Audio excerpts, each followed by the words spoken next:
मित्रों, बादशाह की बेगमों और हजारों महिलाओं के बीच केवल एक महिला ऐसी थी जो बिस्तर तक पहुंचने में कामयाब रही। लेकिन यह कैसे तय हुआ कि राजा के बिस्तर पर कौन होगा? आइए जानते हैं ये इतिहास। तो नमस्कार, आप सभी का एक बार फिर हमारे चैनल MS शर्मा मई स्वागत है। मुगल बादशाह का हरम वैसा नहीं था जैसा आप सोचते हैं। यह मुगल सम्राट के आराम के लिए था। खास बात यह है कि इसमें केवल सम्राट की ही एंट्री होती थी। वह जब चाहे वहां जा सकता था। राजा वहां जाकर सिंहासन पर बैठता था। उनकी बेगम उनके आसपास बैठी रहती थीं। इसके अलावा आसपास युवतियां भी थीं। इतिहासकारों का कहना है कि बादशाह हरम में मालिश कराते थे ताकि वे तरोताजा महसूस कर सकें। हरम का एक महत्वपूर्ण हिस्सा संगीत भी था।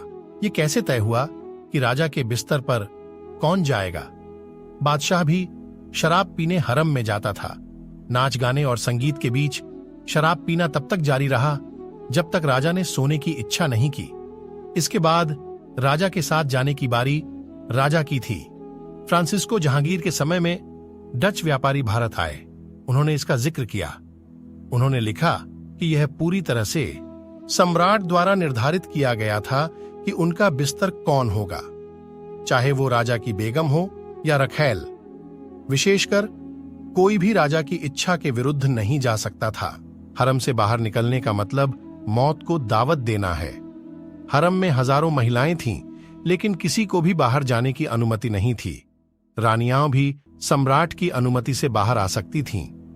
हरम किले के एक निश्चित क्षेत्र में हुआ करता था जहां सिर्फ मुगल बादशाह ही जा सकते थे। उस स्थान पर जाने का साहस करने वाले को मौत की सजा दी जाती थी।